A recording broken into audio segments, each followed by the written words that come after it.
People, Hey girl, Earth, I need to say something. Listen to me. superstar DJs. I hope every one of you behind the screens or in this arena can feel this level of happiness just one time in your life. I hope all of you can feel how fucking happy I am just one time in your life. But guess what? You would never feel this level of happiness if you don't go for something in your own life. When they knock you down, when they try and shit on you, when they talk shit about you, and they try to put their foot on your neck. If you stay down, you will never ever get that resolve. Fortify your mind and feel this level of happiness that you rise. One time in your life, but I'm blessed to be able to feel this shit again and again and again and again and again.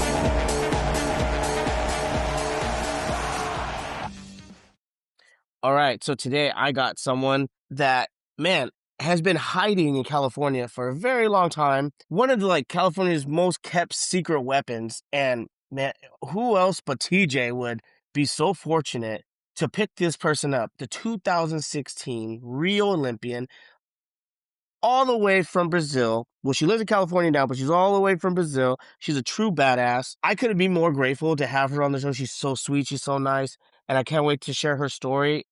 I know everyone's at nationals right now and we're busy, but this is a good one that I think everyone needs to listen to, especially little athletes out there, little girls, anyone that needs to be inspired because she has a great story to tell. Julia, thank you for joining me on the show. What up, Bay Area? Hey, you the Bay. Oh, you know what? How did you learn English so well? That's an interesting story. So, okay, I want to go back to when I was a teenager. My mom, she was always a hustler, and she decided that I needed to learn English. She's like, you developing in Taekwondo, soon you're gonna be traveling. You are not gonna be depending on people. And then she doubled her shift to pay for a private English school for me in Brazil, which was Oh, very wow. expensive. Yeah. Yeah, she doubled her shift, and then she made that happen. And I studied English, and then I started traveling for Taekwondo. I put my practice. I started practicing my English traveling, so that happened naturally. And I remember, like, since middle school, I always had that, like, it was always like easier for me to learn languages. Like, I speak English fluently, and I also speak Spanish and Portuguese, which is my native. Yeah, Yeah. but Spanish, I just learned. Just learned. That's pretty amazing because and you learn English in Brazil, which is great. And I told you before that I was training with Taliska for a couple of years, and that Hmm. girl came to California so many times and didn't learn one damn word of English every Yeah, single time. I had to yeah, talk to her through a translator every time. right. Yeah. And No, you gotta put an effort. yeah, Yeah, no, she did definitely not put in no effort. We did teach her bad words and bad things, but right. she's so sweet. She's so nice. Yeah, You I know, mean, I don't know, like, what's funny? One time I made like a reunion with my high school friends. Like, we're friends since, I don't know, 2005, or whatever. Like 20 years of friendship. And then we were talking about our grades, right? And then I was like, damn, I used to suck in mathematics and chemistry and physics. I used to suck in all of this. And then one of my friends just said, "No, but on the other hand, you used to excel in Portuguese, English, and Spanish." And I was like, "Yeah, that's kind of right." So that was like, I don't know, more natural for me. I don't know. do you think you were just more intrigued by it? Yes, somehow. Yeah, somehow. Yeah, because if you I think don't know. about it, And what's even more curious? I am dying to start learning Russian. I think Russian is so beautiful. The sound of it, yeah, yeah, I admired Russian. So I am like, I don't know, some Duolingo. I'm about to start. I want to you learn Russian. oh my goodness. Last time I heard any kind of Russian is when I went to World in Chelyabinsk. I was And in that world. oh, you were there? Hmm. That was such a mess for me. I actually explained it in one of my podcasts. I was there. I didn't have a coach. My coach bailed. I didn't have a coach. I got there. You remember how cold it was when we got there? It was cold as hell. It was freezing. Yeah, So it for was me good. to lose weight was pretty hard. Yeah. And then you know how we get like our little guides, the escorts that take us Mhm, around. mhm, They take care of us. mhm, They told me, okay, so you have weigh-ins on this day at like a later time. They told me I think like 2 p.m. or something. mhm, I said, oh, so I have time. mhm. So I woke up at like 7:30, was kind of moseying around, and I was still like, I think 2.5 or some pounds over. And I mean, not bad. that's not bad, but for 127 for my body was pretty hard. Yeah, Like I yeah. struggled a lot. And then especially being cold, and they come at like rushing at my dorm and they're like, we gotta go, we gotta go. You gotta weigh in, like weigh-in's over at like 9, like 30 or 9 or something like that. We had to drive an hour. So it's 1 hour of not even being able to try to cut.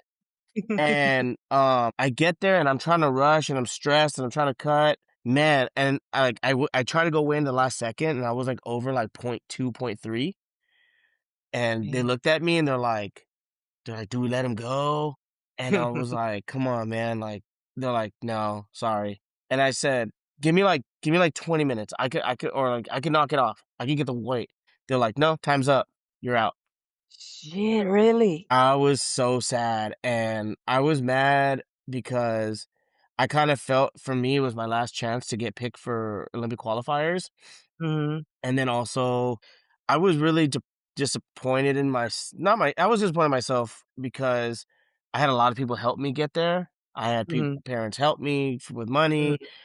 mhm, I was working at Home Depot at the time and I was mhm, working late hours. So Damien Villa was mhm, training with me like at odd hours mhm. of the night, 1 a.m. Crazy shifts, and crazy hours.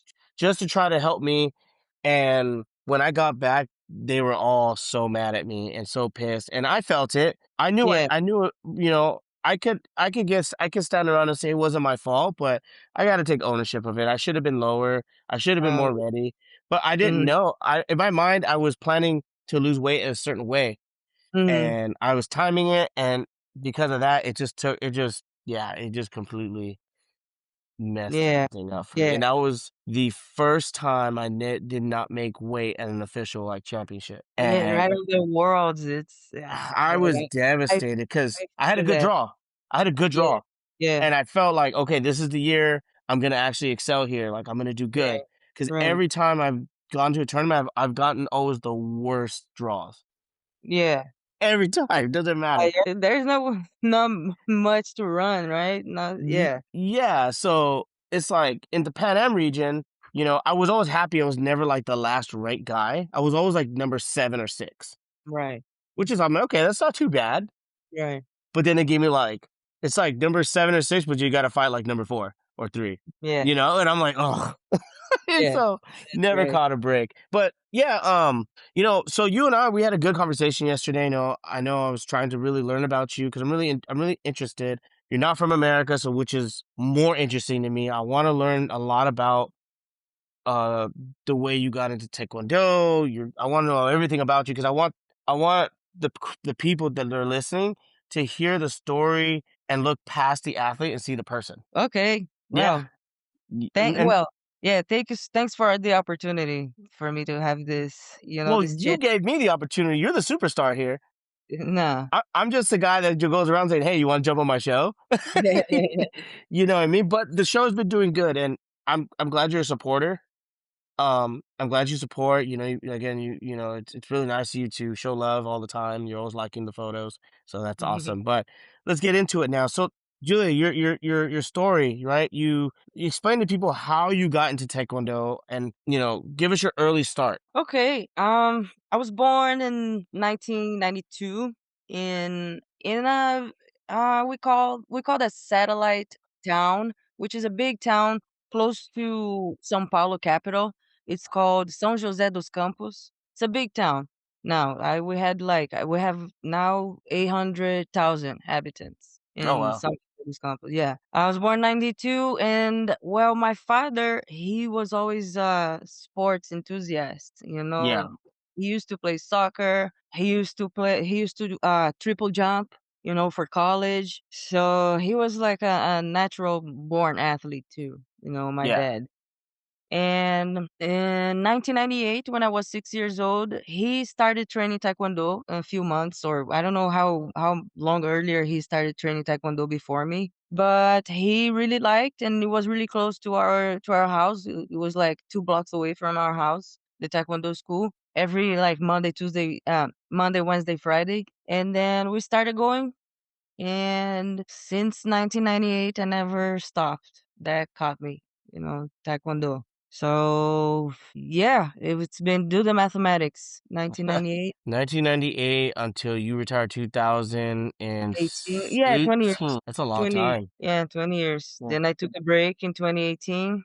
Now Yeah. here, back to Well, business. when you started, right? Like, what was your motivation? Like, what got you to be like, man, like, okay, you start competing. How did you catch your eye on, like, oh, dang, like I could actually do something with this and change my life? I was always like a kid full of energy.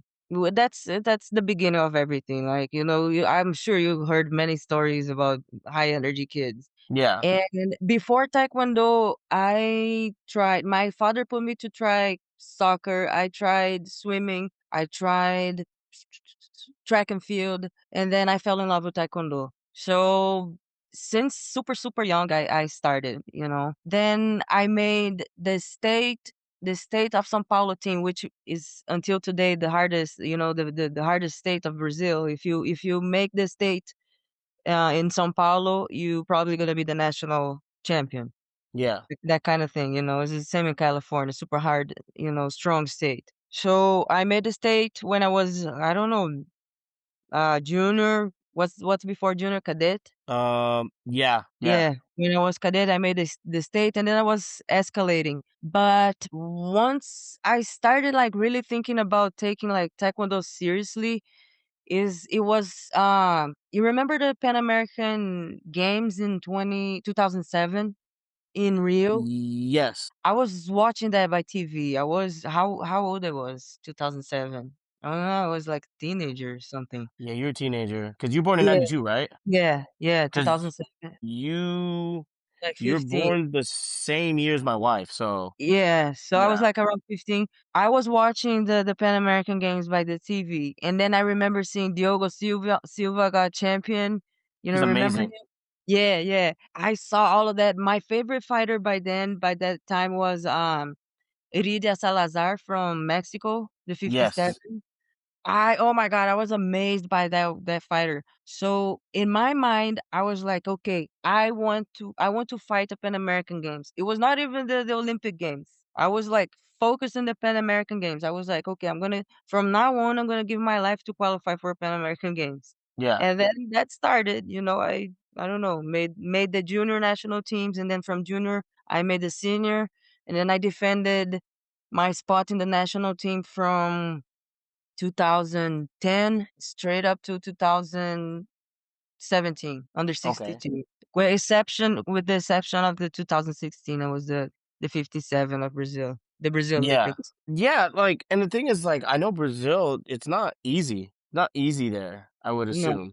no, it's Like, hard. Hard. you guys, And even it's even harder now. yeah, It's now it's harder? Oh yeah, now it's even Uh, harder.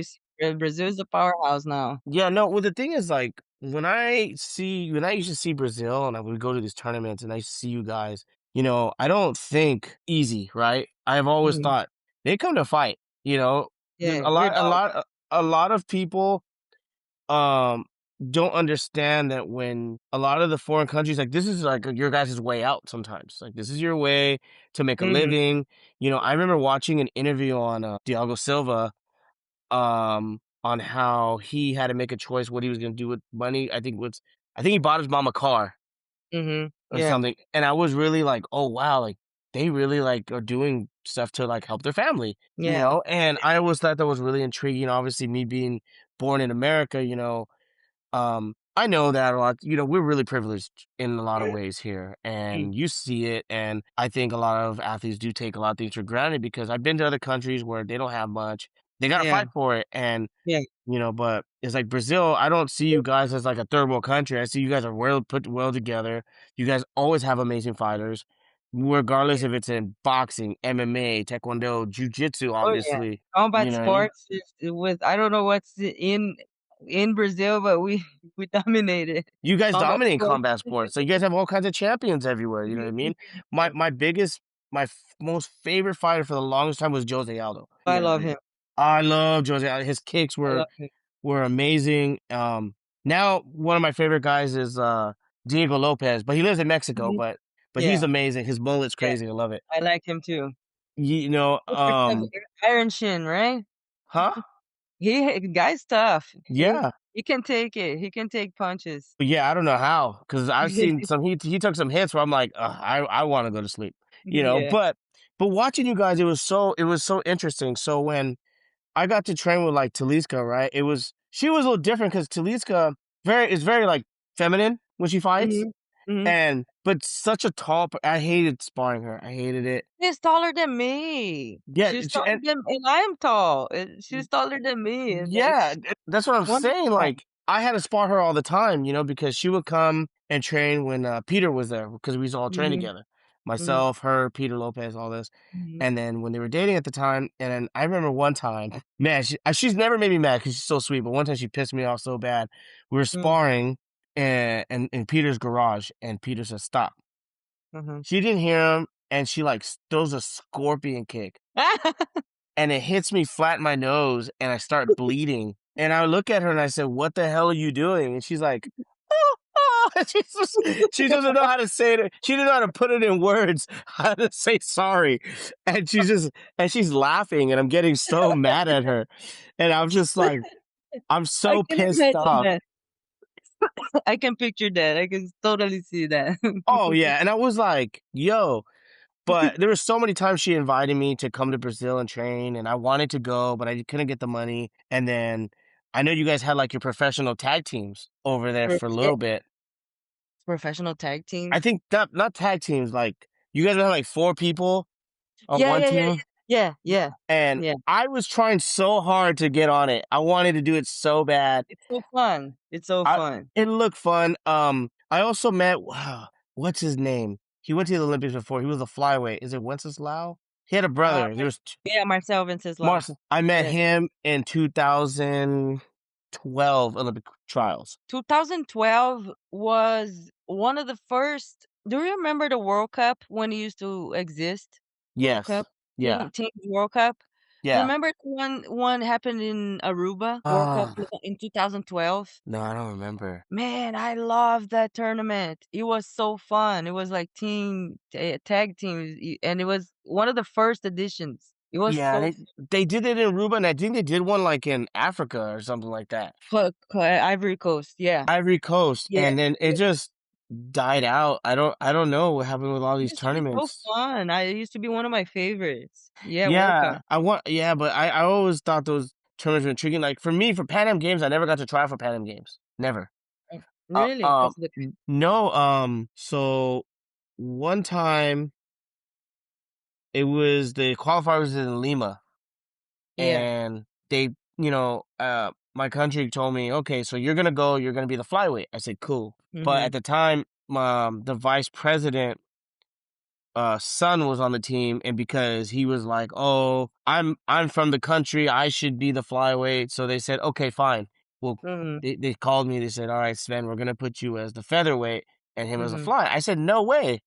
They're like, "What do you mean?" I said, "No, I'm not going." They're like, "We're gonna pay for your flight and everything to go." I said, "No, I'm not going. I don't care." I said, I'm like I'm 5'2". You know what I mean? Like, how am I Yeah. supposed to fight these guys? I'm gonna get killed. They're like, "Oh, you'll do just fine." I said, "Nah, I'm not going." They got mad because like they bought the ticket and stuff Yeah. and everything, but I didn't go. I said, "I'm not going." I was already cutting weight. I was already close to weight. I'm like, "No, I'm not Mhm. No, gonna do no that. way. That's stupid." And It then the happens second, everywhere, right?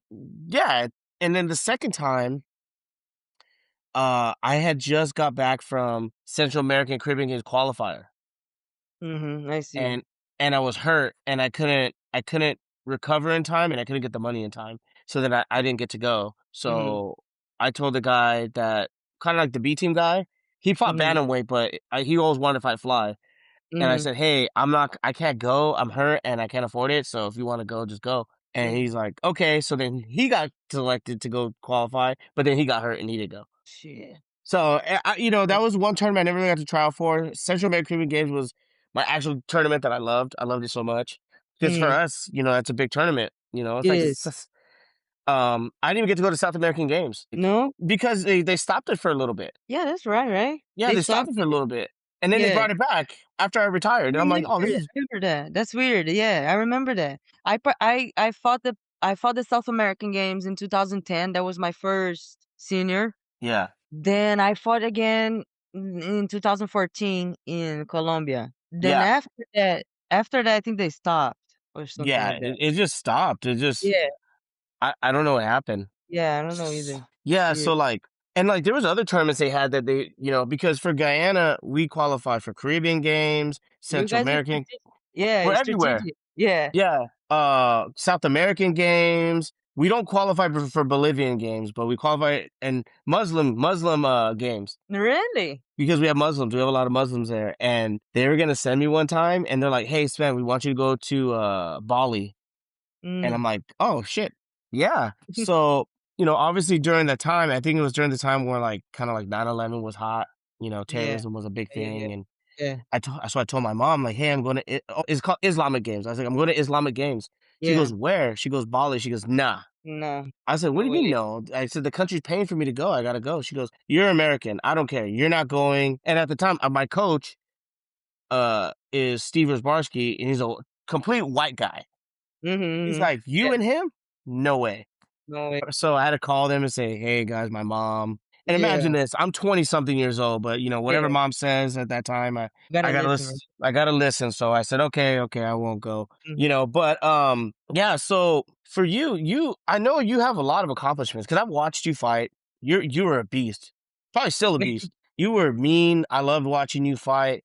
I watched, like I said, the team just in itself. I'm so intrigued by you guys because just the mentality was just so different, right? You think And so? I That's think so. that's curious because the perspective we have, we, I say Brazilians, is different. I mean, I'm not considering now because Brazil is in another. It's in a the phase that Brazil is in right now is, oh my god, what we always wanted to be, you know. But let's say 10 years ago, 10, 15 years ago, we used to be like, okay, the hustlers, but we had that kind of like underdogs, you know, like we kind of like we don't deserve to be the champions mentality. You know? Really? Yeah. A lot of I've seen a lot of athletes sharing that same mindset by back then. You know, we were not as strong as we are today. But we had a lot of individual talents, you know, a Yeah. lot of individual talents, which I don't know, it's like I used to be focused. I consider myself a focused athlete. I used to be like serious. But on the other hand, it used to be, it's funny. Do you remember Carmen, the coach from Brazil? Yes. Carmen Yeah. Molina? Yeah, oh my gosh, she's a sweetheart. I keep a super nice relationship with her till today. She's living in Florida right now. Okay. And yeah, you should invite her. I don't know how's her English, but you should invite her sometime for her podcast. She has amazing Of stories. course. Everyone's Yeah. welcome. But when she used to coach me in big tournaments and national tournaments, like my form of concentration, every athlete has each own type of concentrating, of getting into the game or focusing, for me, I had to be like as light as possible. I had to disconnect from Taekwondo at the day of the tournament. You know, me and Carmen, we used to like, what we gonna eat after this tournament? Oh, what we gonna, we used to make plans Yeah. at the day of the tournament just to disconnect a little bit from the fight. Yeah. And then once we step in the mat, and then we put the strategy together. So I used to work a little bit with that balance, you know? Yeah. In moments before the fight, I had to be outside. I had to, I don't know, zone out with the music or call my mom or talk to a friend, like exit from Taekwondo, like delete Taekwondo. When they call my match, then I bring the strategy back together. I bring the what I have to do in the match. So Yeah.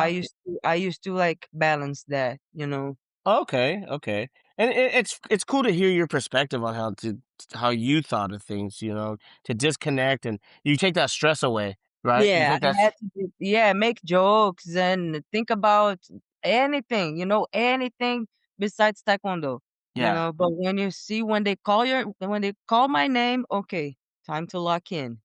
yeah, Okay, you know what I'm saying? yeah. Like for me, my way of doing thing was one, I used to sleep a lot. I would That. sleep and then things that remind me of home, Mhm. I would like Sade, the singer Sade. Yeah, yeah, yeah. I used to listen to a Yeah. lot of Sade because my mom listened to Sade and as a kid, Mhm. and so it would just bring me comfort because I think I'm around Mhm. my mom and I would just feel that. Yeah. And for me, I'm always confident. I'm always confident, but there's always that self-doubt in your mind. And I used to always tell myself, like, all right, well, you just need to like fucking go for it today. Like you need to get it. Mhm. Mhm. And so you need to understand that today could also be the day that you're gonna really like put it on someone and win this fight, or there's a possibility you could be on point and you could lose. But also accept the fact if you're going for it, I can get caught and I could go to sleep today. And I always had to accept the fact that today could be the day I could get knocked out. Mhm. Every Oh, really? time. That's how I thought.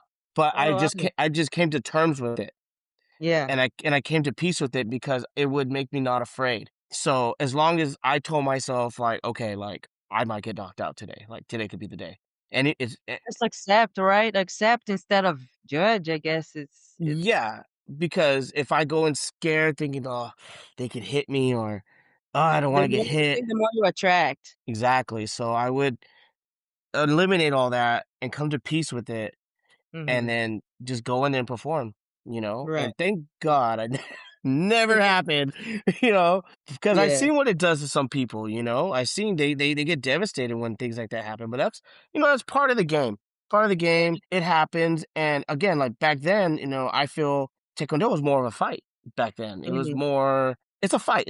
I didn't look at it as a sport. It was a fight because you got something that I want and I got Yeah. something that you want to get. You know what I mean? I'm trying to get there. Yeah. Yeah. And it is personal at that moment, but after it's all love and everything else. But, Yeah.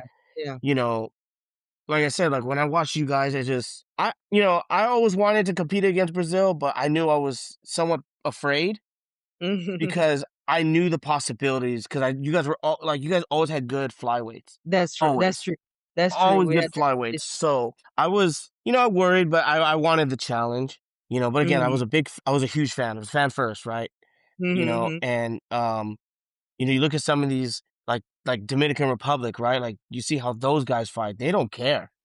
They don't They don't I care. love their style, man. The Dominicans and the Cubans, I love their style.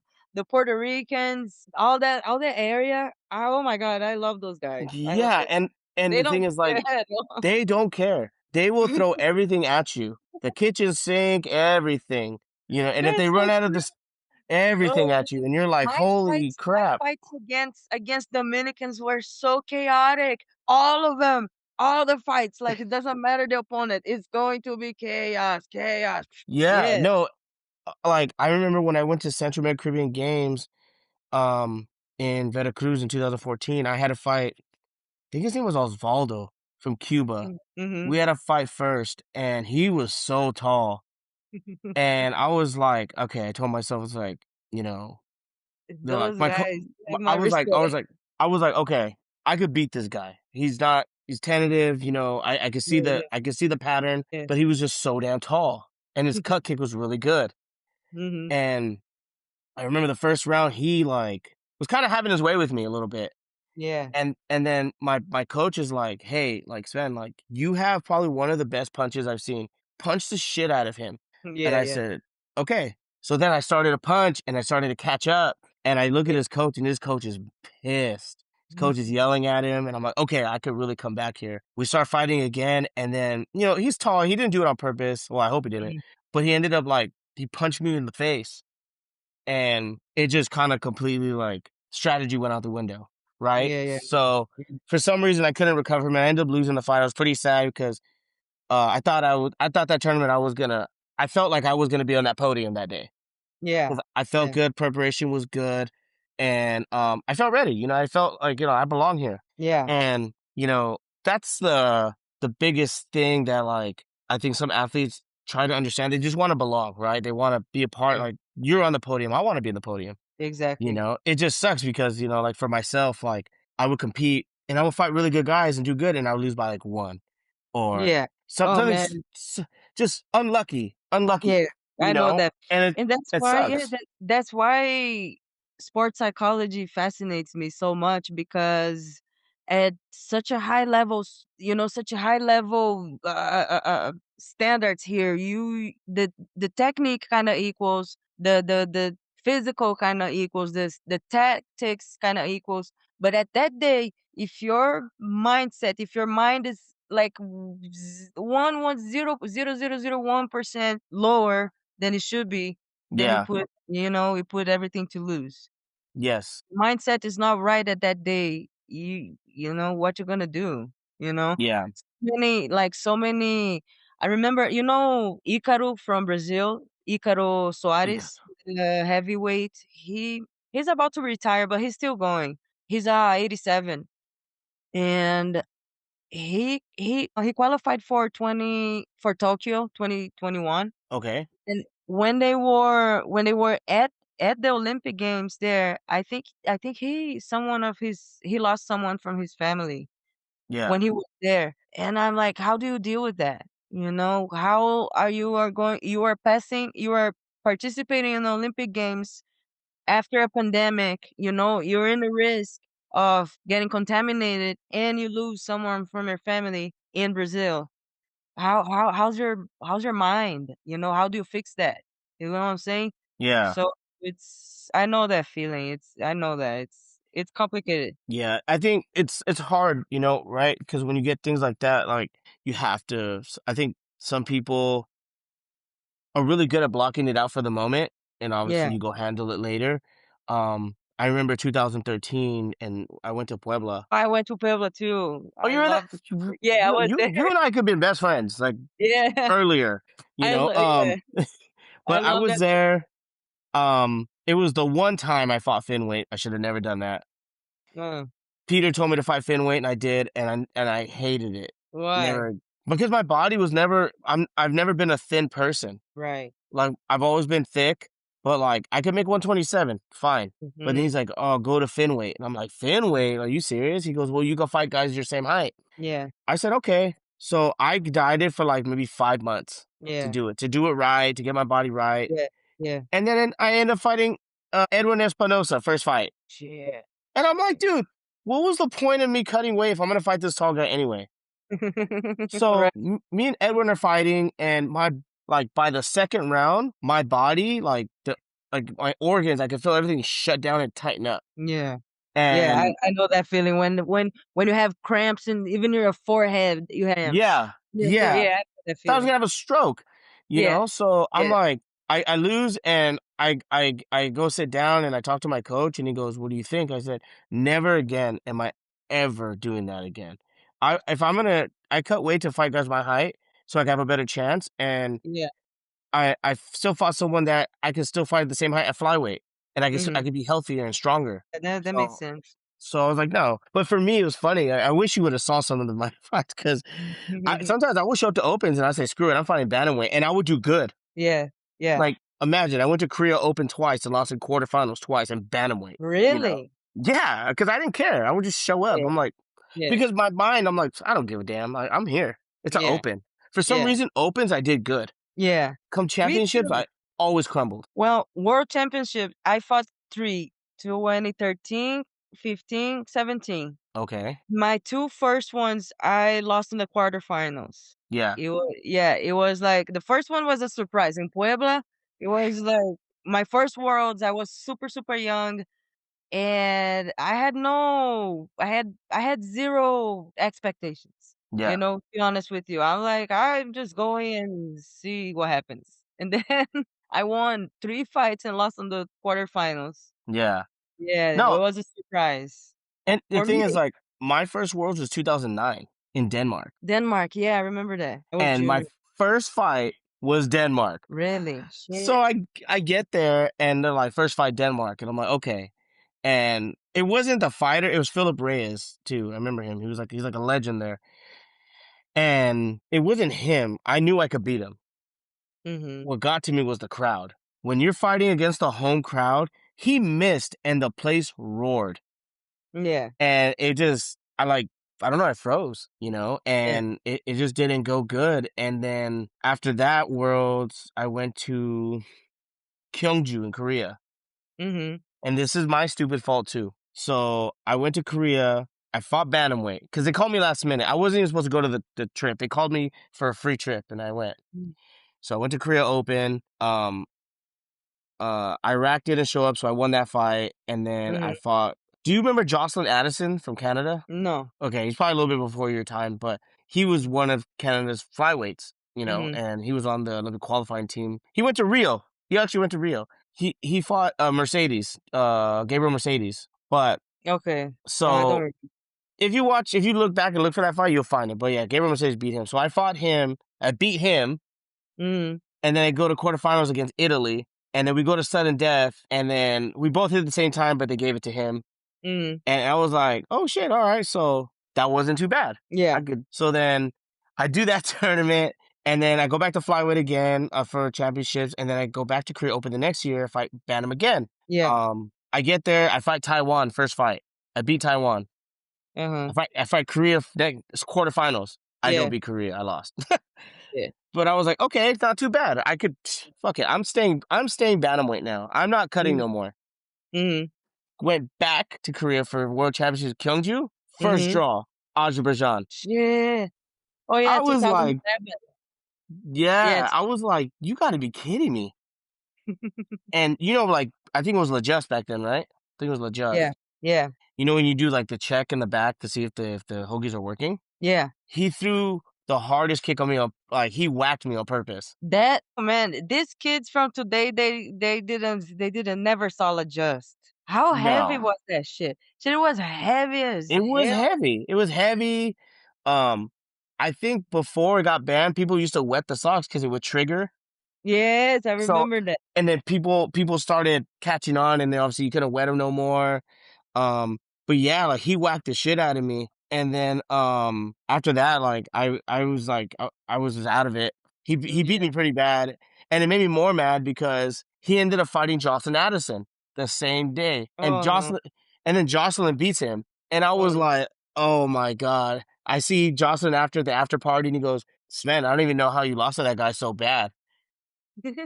In my mind, I'm like, Shut up. all right, Dick, I beat you, right? So, Yeah. you know, so, but it is what it is. It was just after that, I was like, all right, I'm sticking to flyweight and stuff like that. Um, you know, but for you, so do you ever think, when you were on the Brazil team, like, do you ever feel at that time you were like one of the most noticed athletes during that time? Like, were you the one they were looking for at Olympics when you were going for 2016? Uh, that's an interesting question. The story that developed until I got to the Olympics was interesting. So I think I what opened my path to the Olympics was losing to the quarterfinals in Puebla, 2013. Then I got what 25 points. Then people, I was like the best. By back then, I was the best. At that tournament, losing at the quarterfinals was the best female result for Brazil. My Yeah. result. So they kind of okay, Julia Vasconcelos. Let's start, looking at her. Then 2013, I got that result. I lost the quarterfinals to the Worlds, and then 2015, no, 2014 was what was South American. Yeah.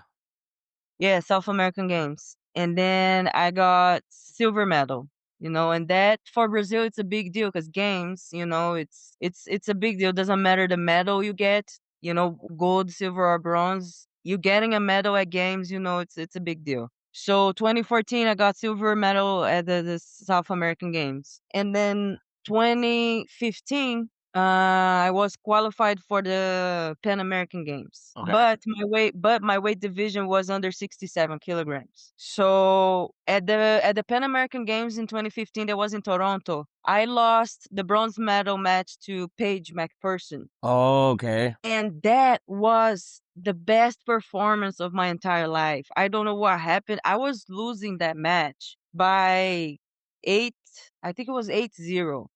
And I don't know what happened to me at the last round. I kind of like jet combo her. Ta ta ta ta ta ta ta. I tied 8-8.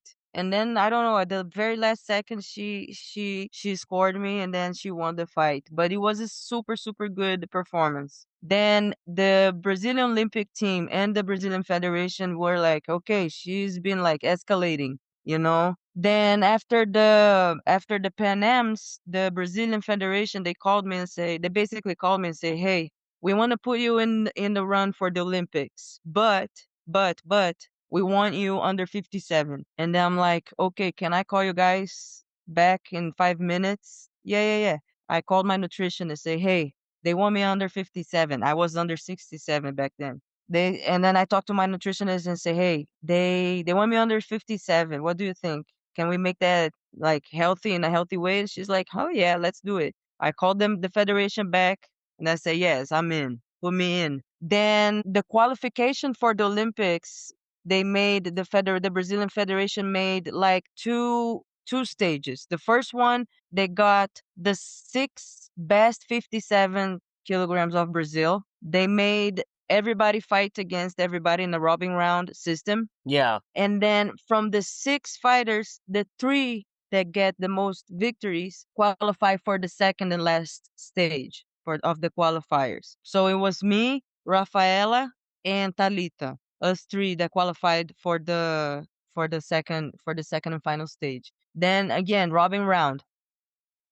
What happened, that tournament happened in, I think it was February of 2016. So they had us three fighting against each other. So what happened was I won against Rafaela won against Talita won against me. So one victory and one loss for each other. What we had to untie it. So one more round. Yeah. And on the second round, I beat the two girls and I got the spot.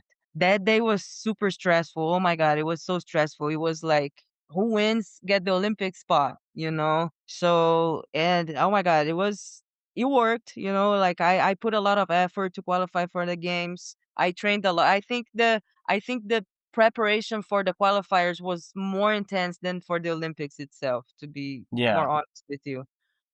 And then I fought the Olympic Games. Unfortunately, I lost the first match against Suvi From Mikkonen. Finland? Yes, Yeah. she is the sweetest, and right now she is a reference for me as a coach. She's a reference. Her and Jesus, they are two sweethearts that I really I love them. I have them in my heart. So I lost against her. The fight was so tight. It ended up 10-9 for her, and it was so frustrating to lose the first match at home. It was like Yeah. it was frustrating. It was, I don't know. The Olympics for me was, I didn't enjoy much, like the days before my fight. What I enjoyed the most was the opening ceremony. It was Yeah. that thing was unforgettable. Oh my God. Like it's a privilege for me to get to participate in the opening ceremony. But other than that, I was cutting so much weight for the Yeah. Olympics. I was cutting so much weight because 125 for me was brutal, to be honest with you, because Yeah. I'm 5'9", Oh you know. wow. Yes, I'm 5'9", so it was, yeah, I couldn't really enjoy what was going on at the Olympic Village and the Olympic events, so it was just like cutting weight and concentrating for the fight. And my coach was at the Olympic Village with me, and then I don't know, we were not having the greatest environment back then, so my mindset was not where I wanted to be at the Olympics. So Yeah. I have that regret in my career. I could have enjoyed more the Olympic Games, but Everything happens for a purpose, you know. I'm cool with that today, you know. I'm cool with that. But my path to the Olympic Games was like starting slowly, you know, step by step. I showed up first in the 2013 World Championships, and then South American Games the next year, and then Pan American Games the next year, and then Olympic Games the next year. It was boom, boom, boom, boom, boom, Yeah. milestone by milestone. You Yeah, know. no, that's a lot. That's a lot of work, and maybe you were burnt out, and especially having to do that cut. Yeah. I remember there was a time before the Olympics, I was doing 4 sessions a day, 4 sessions of training per day, 2 strength specific and 2 taekwondos per day, man. That shit was That's so crazy. intense. So, yeah, I was definitely burnt out. I was like, shit. And then after the Olympics, I made 1 more year, you know, Yeah. and then after that, I was like, fine. Yeah, No, I'm done. I'm done. I'm done. Bye. So, like, in Brazil, right? Because you've medaled and you've had, like, you medaled in so many games, and, is there how do I say this? Is there, like, a funding thing for athletes? Like, they give you, like, "Hey, like, you got this medal, we're gonna fund you for, like, a year," Oh, yes. and, like Yes. The government has a really good program yeah, called Bolsa Atleta. We have, well, the athletes today, they have the support of the government. It depends on the ranking, the world ranking. If you yeah, have to be between the first 20, and then your salary depends on what position you are in the ranking, you know. So I think the top, okay. yeah, if you're in the top 3 of the world, I think you get like 20,000 reais, which will be $5,000. Oh, wow. Yeah, Like, if you're monthly or just, like, one payment? monthly. No, monthly. Wow, Monthly. that's a lot. Yeah. Yeah. Yeah, it's a lot. And then you have the armed forces, right? The Marines if you belong to the Marines, or the Air Force if you belong to the Air Force. Yeah, Then there is the clubs. If you belong to a club, you get a salary too. You know, so it all depends on your performance. yeah, You know, like each year, the federation or the government, they choose a tournament. You have to, and then you have to medal at the tournament or be amongst the 21st of the Olympic ranking. You know, yeah, and yeah. then, yeah, so the support is good, but you have to perform. You know, you have to perform. If you get injured, there's no guarantee. You know, you don't. If you get injured and you don't recover on time, the next year you don't get paid. That's what I'm saying, you Uh, know. so it's just, like, by year? So, like, once you stopped, all funding stopped? Funding stopped, yeah. Yeah, I had to Oh, communicate. I had to communicate the army. I had to communicate the Brazilian Federation, the government, like, hey, I need to I had to make a letter saying, hey, I'm retiring, I'm stopping, you know, and then the next year they cut all my. That's why I moved to America, you know. yeah, yeah. No, that's really in a way, it's really cool because it was able to give you something to push forward something else, like, to push towards something else, Yeah, right? because with that money, I had a good team around me. You know, I had a good physical therapist, I had a good doctor, I had a good nutritionist, I had a good personal trainer. So I had a like good assistance, you know. And I was in my Yeah, home too. So yeah, it was I had a good structure. yeah. Yeah, They but never before they that never was came tough. to you to be on team, like, to be a coach? They never came to you, like, to be a coach? Nah. No, I mean, no, I never thought about being a coach before. They never But asked you?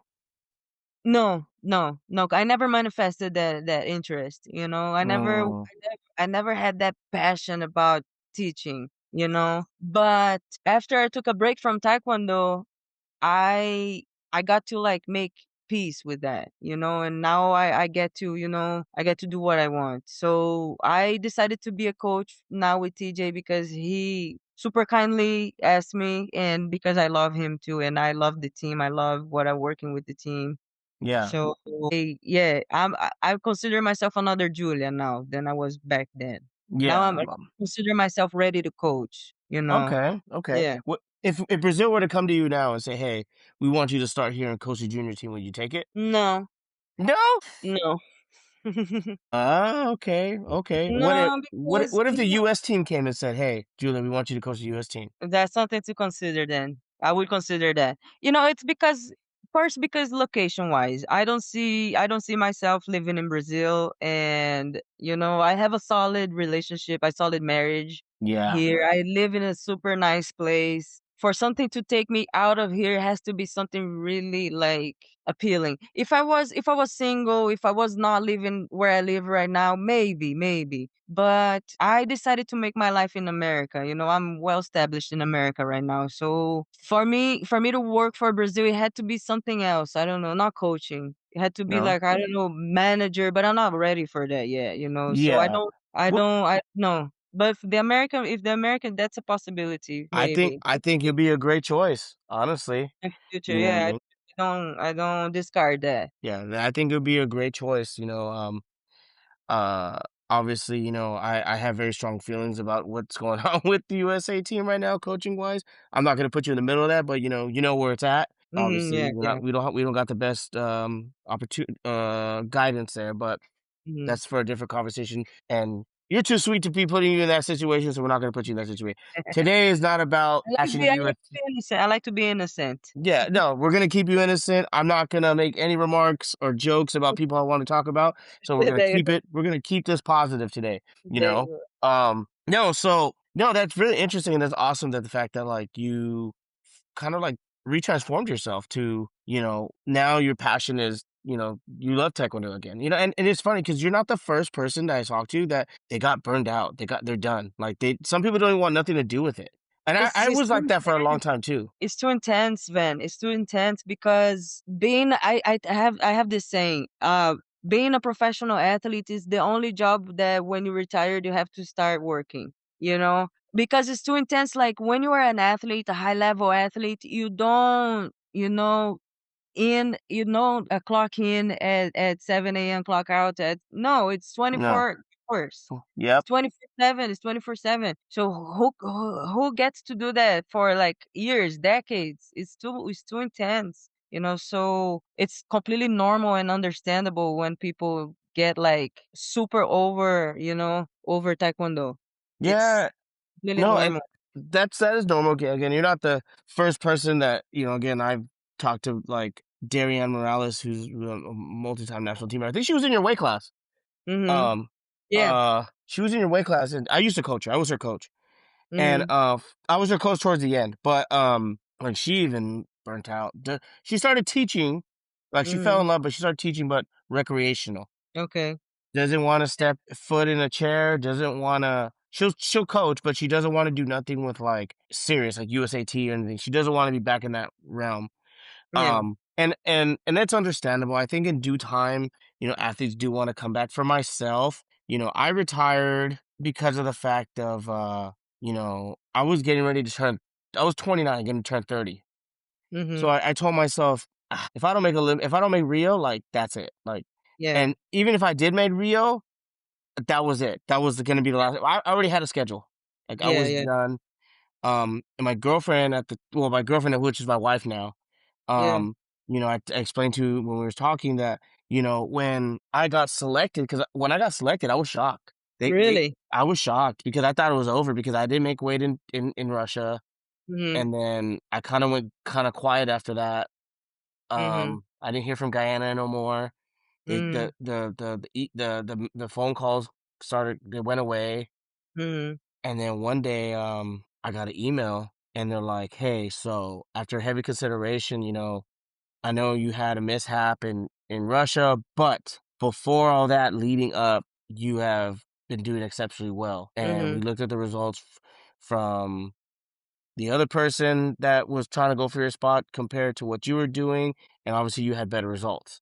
Mhm. So we're gonna go with you." And I was like, "No way." And at that time, I was heavy because like I was not as heavy as I am now, but I was heavy for being an athlete. Yeah.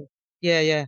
And I like jumped up and I was so happy because I knew like, okay, this is my Yeah. last chance. And Yeah. the first thing I did is I went to my wife. I said, "Hey, like I just got selected and I really want to focus on this. Do you think you can take on the bills for like 3 months?" Mhm. And she's like, "Yeah." She goes, "What are you gonna do?" I said, "I'm just gonna tell my work what's going on." So I told my work, they were happy about it. They gave me the time Yeah. off. They gave me 3 months Yeah. off, and I started. The first thing I did was I went running. Yeah. I started running. Like a Started movie, running right? like a movie. Just started Yeah. running, Yeah. and I talked to Gus. You know Gus Via, right? Yeah. Yeah. Yeah. Yeah, I talked to Gus because I was living with Gus at the time. We were living with Gus, and at the time Okay. I didn't have a lot of money at that time. Yeah. You know. Um, and I said, Gus, I got selected. I want you to be my coach. I want to finish my career. I want you to finish it with me. Let's Yeah. just try to qualify. You go to the Olympics. Let's call it a day. Yeah. Yeah. And he goes, okay. So he helped me prepare. He held me accountable. He did everything possible, right? Mhm. And Yeah. I had a great training camp. I had a great preparation. The only thing he told me was, hey, I will train you, but you better make the weight on your own. Mhm. I'm not gonna go to the sauna with you. I'm not gonna do all that bullshit with you. I'm gonna, you need to prove to me you can make your weight. Fair. I said, okay, fair. And I did it. Mhm. I did it on my own. We went out there. Obviously it didn't work. It's like I have a bad luck of people punching me in the face. And it's like, I got punched in the face. I was winning the fight and I just started bleeding like out of my Really? nose a lot. Yeah, because it was high elevation. I just started Yeah. bleeding. And instead of them trying to stop it and give me some time, they Mhm. just stuffed like a little cotton ball up my nose. And they're like, Yeah. okay, go fight. So now like I only have one nostril I'm breathing out of, and I lost a little bit of focus. I got tired, and like I should have just took the damn thing out because my Yeah. Yeah. conditioning was great. I had a Yeah. good weight cut. And Yeah. yeah, after that, I kept my promise. I told my wife, I said I came back. I said, hey, I'm sorry. I didn't make it. And she's like, it's cool. She's like, it's okay. Like, I'm proud of you. So I Yeah. kept my promise. I retired. And then I said, I'm gonna figure life out, because after being an athlete, I had no skills. Yeah. I didn't know Exactly. I didn't know what to do after, and then that's what a lot of athletes struggle with, you don't know what to do. I was working at Home Depot, so I always tell myself, "Okay, think of it as when you started Taekwondo, you started as a white belt, you don't know anything. I'm gonna We start all from the bottom, learn right? some s Yeah. yeah, learn some skills, do something. Yeah. Learn how to drive a forklift, whatever it takes. Learn how to Mhm. talk to people, sales, whatever." Mhm. And then that kinda, like, slowly led me to other jobs, and then Mhm. eventually landed me in the job I've been here now for 7 years. Wow. Amazing. Yeah, I got this job when I was like 32 years old, right? Wow.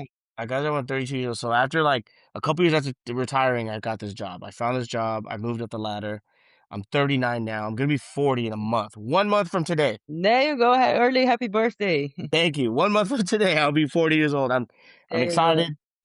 Actually, no, Big wait, time out. I'm not excited because my wife keeps calling me old. But but other than that, life has been good. I got two beautiful kids. I'm happy.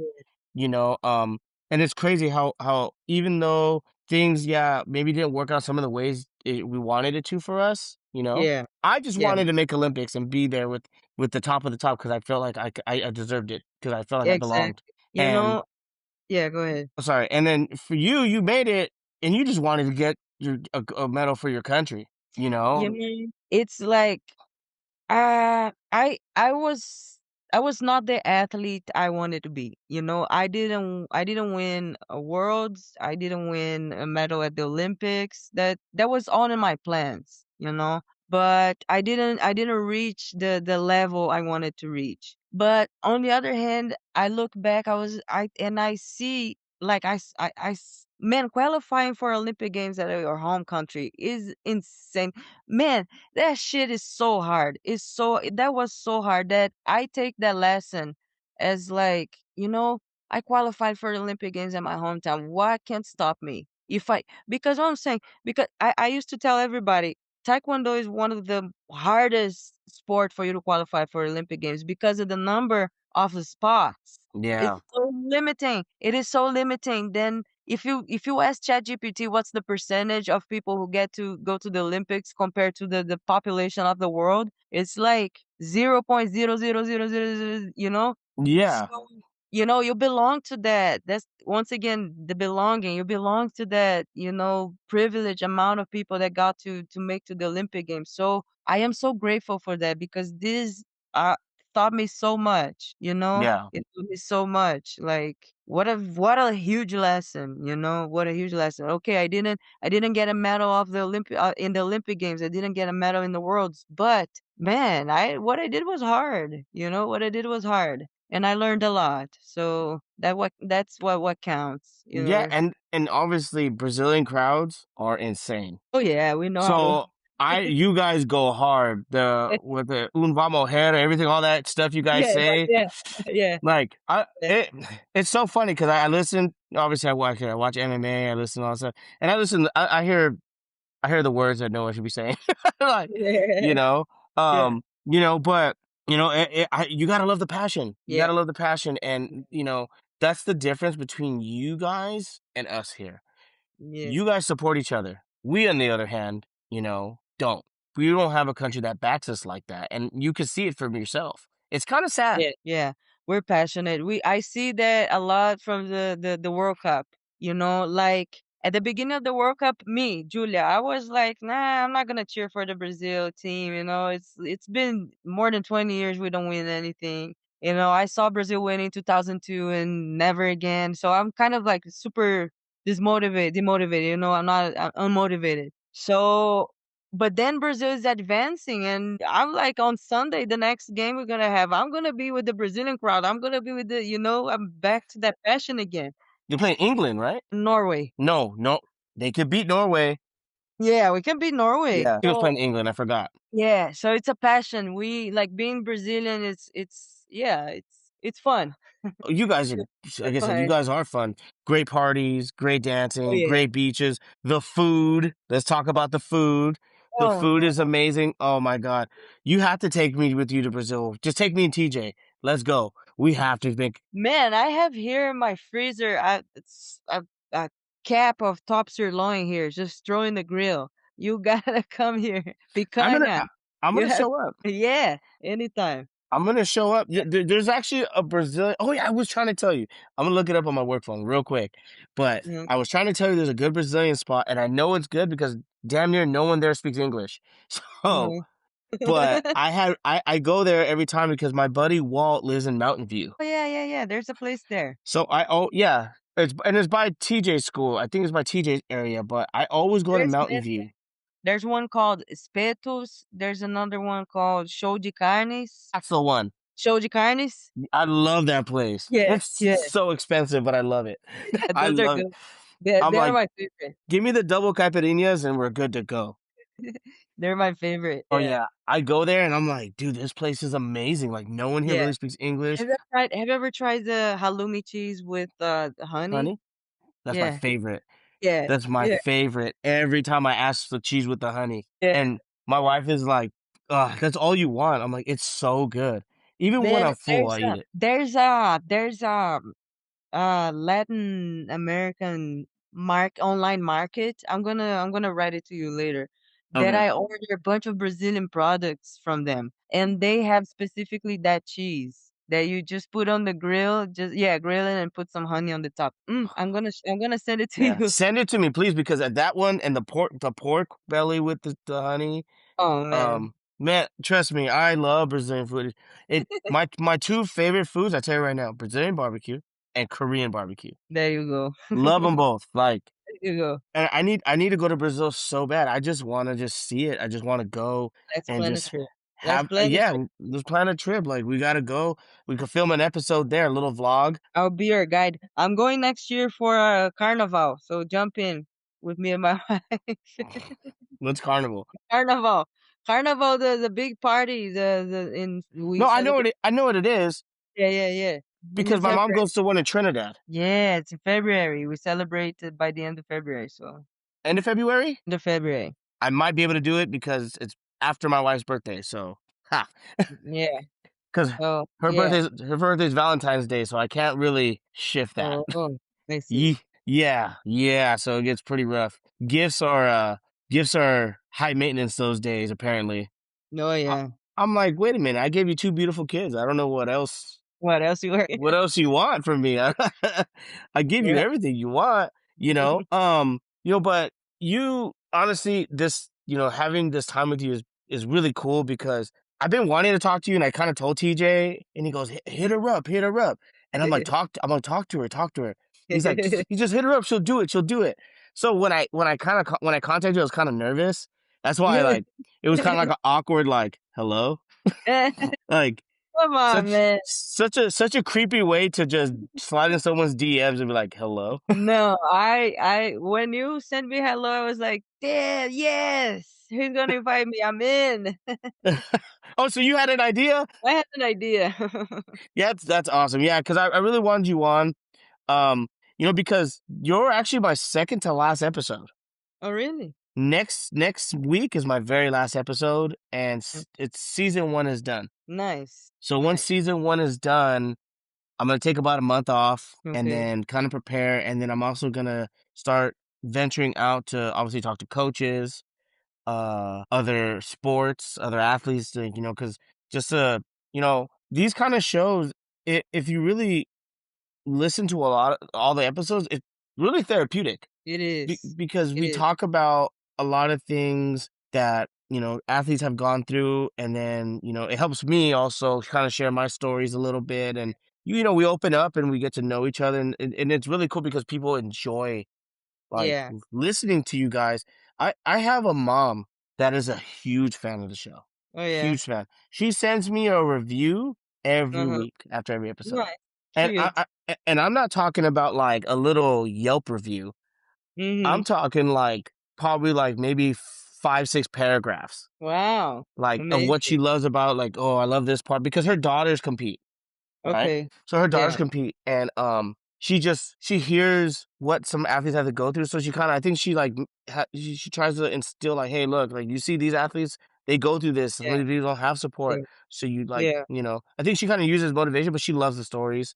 Um, Amazing. you No, know, your podcast is, sorry to cut you, but it's amazing the space you open for, for the Taekwondo community, and it's so necessary. As you said, as this that story with that mom, it motivates young generations, it gives perspective, gives expectations for people. So I really appreciate what you do for the not just for the Taekwondo but the combat sports community. So it's really, really nice, beautiful job what you're doing. thank you, thank you. I know sometimes I talk a little crap, but that's just my personality. You know what I mean? I like to have fun. I like to joke around. I'm a big jokester, huge jokester. Just love messing around nonstop. You know, I I can't wait to go to visit you. I can't wait to come hang Yeah, out because anytime, that's the first thing I'm doing. As soon as I get to Bay Area, I'm like, I'm gonna text you right away, Julia. Where are please. you? I I'm know gonna you're get home. married. Yeah, man, my house is so nice. You're gonna be impressed when you come here. So I'm always gonna be here, always. I So saw videos. I saw videos. I think when TJ and CJ yeah, yeah, were my all brother. there, I was like, oh, wow. I know CJ since he was like 4 or 5 years old. Really? I knew CJ since I was taller than CJ at one point. That's how long I know CJ. Yeah, I know CJ for a very long time. We don't really speak, obviously like I trained with his dad for a little bit, and then because I lived up north for a little bit. My dad lives up north. Okay. My dad lives in Pittsburgh. Oh, okay. Yeah, my dad lives in Pittsburgh, but he's retired, so he's always traveling. But when I go to work, I work a lot. I always stay in San Jose and Mountain View, so I'm Okay. technically actually not far from you at all. It's like 20 minutes. San Jose is 20 minutes from here. Yeah, Yeah. so Here. I'm always there with my best friend Walt. I'm pretty sure if you ask TJ about him, Walt's a good guy. He's awesome. He Mhm. actually does jujitsu, and I saw you doing jujitsu. Yeah, man, I started like I love jujitsu. I do love jujitsu. I love the jujitsu community. I do some mental coaching with some jujitsu athletes. You Yeah, know, this community, they hugged me so much. Like I started training jujitsu in Lake Tahoe, but man, jujitsu requires a hip flexion that I don't have anymore. yeah. So my hips are totally fucked. So unfortunately, or I train jujitsu or I repair my hips with the surgery. So yeah, medically jujitsu it's out of my plans for now. But now I fell in love with boxing, so I'll stick I to that. see you out there trying. You're throwing hands. Yeah. That boxing is hard. People think, oh, it's just hands. Like, it's a lot of footwork. It's hard, it's hard. And I told my instructor, my goal with boxing is first I want to learn, always, always. But I want to be a good sparring partner, you know? I want to just be a sparring partner. I don't want to compete, I don't want to do tournaments, but yeah, if you're preparing for a fight, just call me and I'll help you out. You know. Jay Jones, Jay Jones. Yeah, yeah, exactly. Like if you know a lot of MMA and boxers, so if you Yeah, know, yeah. yeah, Um, give me a few months for me to prepare better. But then if you know someone preparing for a fight, let me hit me up because I'll be happy to help. you know what? I don't know if you saw the episode when I did one with Tatiana Suarez that's in the UFC. Yeah, yeah, I know her, but I didn't see the episode. Oh yeah, okay, yeah. So I used to actually train her because she used to live down the street from me. Ah, So she was doing Taekwondo for a while. Like her kicks actually got pretty nice for a while. yeah, yeah. Um, and so I was working with her for years, and she was like she had a good back kick. She never used it in the fight. She just didn't feel confident, Yeah, but she had a yeah. good back kick. She had a good like I taught her how to do like a fast kick to the calf. Like just Nice. quick. I said, look, these kicks are not for like devastating. This Yeah. is just for irritation, Mhm. change of speed, Yeah. um, to lead to maybe something big, right? I said Right. Taekwondo is a big setup. It's not about the first kick has to be the first knockout, right? Right. Yeah. Obviously, you're a wrestler, so you know you use your kicks instead of Yeah. your wrestling. Yeah. So, Yeah. she'd be good for you because you guys are about the same height. Yeah, that's right. She's tall, right? Yeah. She's very tall. She's a good wrestler. She's been focusing on boxing right now, but she's a really good wrestler. I'll tell you right now, I've gotten the beatings firsthand. Uh-huh. Like I'm talking like held me down on the floor and just punching the crap out of my face, Yeah. and my wife laughing in the stands. Yeah, my wife loves Yes. watching me get beat up. She loves Yeah, it. she's a badass. Yeah, and MMA, women's MMA. I'm always watching. Always, I'm excited to see Amanda Nunes and when's that gonna be? And Kyla Harrison Kayla, you know what? I gotta look it up because I know it got postponed, so I'm not exactly sure, but I know next weekend is McGregor and Max Holloway. next weekend, right? Next weekend, I got Max. I got Max on this. I He's been got more him too. active. Yeah, I think so too. I think so Yeah. too. But you never know, right? Like look what happened to Ilya and Justin. But Justin does that though. He's the I guy. think that He's the I think assassin in the I think that's gonna be the fight of the year. If it's gonna be hard to beat that one, man. That fight was Yeah, insane. yeah. It was So there's a lot of good fights coming out. My buddy Jalen Turner, I used to work with him too. He's in the UFC. mm-hmm. Um, Okay. he's really tall. He's got good hands. Oh my God, beautiful hands. Yeah, It's just amazing just to kind of see some of these guys. They do like to taekwondo. Like they love it. Like they used to hit me up all the time. yeah. It's fun to train, right? It is. Yeah, it's great to train. Yeah. I want to go with you one day when I come to the Bay Area. I'm gonna go with you to your box. I want to go with you to your boxing class. Oh yeah. I like hitting mitts. Let's do it. Let's do Just it. do it. You know what you got to try one day? You got to go to Thailand, go to Phuket, and Okay. go to one of the gyms. When I went to Bangtao Muay Thai, Okay. and like I got private lessons from one of the boxing instructors, the main Mm-hmm. coach. Okay. Amazing, it was so fun. I wanted to Nice. stay a month and just train. Oh man, that's gonna be tough. Yeah, I know, but the thing is, the atmosphere. You look at the atmosphere and you're like, You just wow, breathe it, right? Just yeah, breathe. yeah. It's just different the way they do things. It's like going to Korea. You remember going to Korea and you And watch them train, and then they go smoke a cigarette after. Like I'm like, how are your lungs still working? You know, I didn't understand that. Hard yeah, training for 3 hours and cigarette break. cigarette. Yes, yeah. Yeah, I've cigarette seen break. that. I'm like, I've that's seen not that. like, you Man, know. their training is three. That's right, 3 hour training. I used to hate to go to South Korea. Oh my God, 3 hour session, 2 sessions per day. Ah, Yeah, and then when I remember when we went one time. I went with a group. It's a different group, and they made us go to like 3 trainings in one day. it's insane. Yeah, Why? we had to go We to a don't have high school. for that. The Yeah, cabs. yeah, we Cabs. had to go to a high school spar for like 2 hours, Yeah. and then they took us a youngin Yeah. spar for 2 3 hours, and then we went to another high school right after a spar for like another 2 hours. It's too And much. I was like, dude, I'm done. I'm over Taekwondo. I'm on vacation now. Someone give me a beer. Yeah. Someone give me a No, beer. I'm over it. it's You too know. much. Too much volume. No, That's but hey, honestly, this has been a pleasure. Like you're the best kept secret in California, but not no more because now people are gonna know. If I anyone like is, to hide. I like to hide. I like to hide. I like oh, you're not hiding. You already exposed where you are. You're in Los Gatos. You already told the world. You're in Los Gatos. If you want to find her, she'll be in Los Gatos somewhere. I'm not going to tell you where she lives exactly, I'm but in the mountains. Nobody gonna find me here. Nobody. and you can find her at Menlo sometimes, or you can find her at Precision. You know, There you if anyone, obviously, look, find. Here's the opportunity to get a good, seasoned athlete that actually made it to the pinnacle of the sport. If anyone's looking for seminars, just contact her. Julia, shoot them your tags, your Instagram tags, so they can hit you up for some lessons here because you got a lot of go. knowledge to share. Thank you. I'm not the kind of person that shares a lot my future plans, but I have one idea I'm starting to develop in my head right now. I didn't put in papers nothing yet, but in a near future, I think I want to develop a female team, Taekwondo.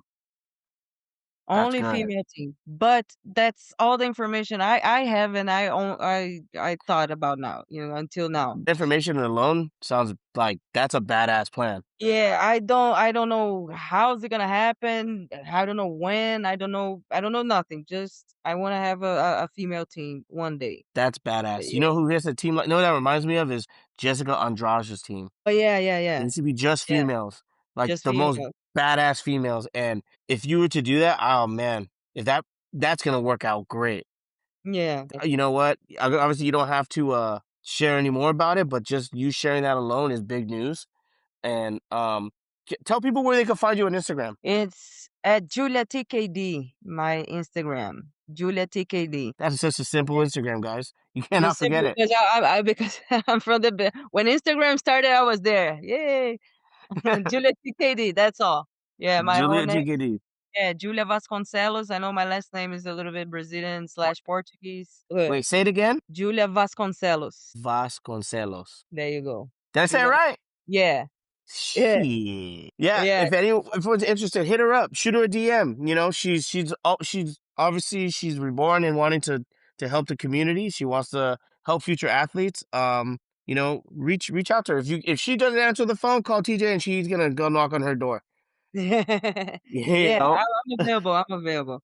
And yeah, I like to work the psychological part of the game too. So if you're needing any advice, any game plan for your next tournaments, just hit me up. We can develop training sessions, like once a week. We can do something work. So I'm available for that too, as a mental coach. You guys heard it. If you guys also need help with your mentality, if you feel like you're doubting yourself, she's also there to help you guys. So make sure you guys take advantage of this because we don't have a lot of people offering that. It's very, very, very slim choices. So right here, she said it. Um, again, thank you so much. It's a blessing to have you on. You're an amazing person. This is probably my most friendliest interview. Like I didn't talk trash once. I'm so proud of myself. Like There you I got go. through the hump. I got Yeah, through the let's hump. go to Yeah. heaven. Yay! We're moving forward. We're moving forward. You know what I mean? But again, I'm gonna come see you. I got big things planned for Taekwondo in the future. I would love to get you involved if you're interested. We'll talk Absolutely. more about that privately. Um, Obviously, guys, I'm looking for sponsors. I think there's a possibility we can probably get one for season 2. Guys, this is the second to the last episode. Next week after nationals is the very last one, so please don't miss out. Listen to this episode 14. This one's got a Brazilian effect to it. This one's great. This was a party. This was good vibes all around. Thank you so So much. hey, thank you for Julia. Thank you for giving me your time. I know you have a busy probably schedule. Maybe your wife's waiting for you. I don't know, but Yeah, but yeah. I wish you well, and I'm gonna see you soon. Yeah, see you soon, my brother, and thank you again for the opportunity, for the opening, and I really appreciate your channel, your podcast, and I appreciate what you do for the community. Thank you so much. Thank you, much love, and I'll talk to you soon. Okay, See you soon, brother. bye. Bye.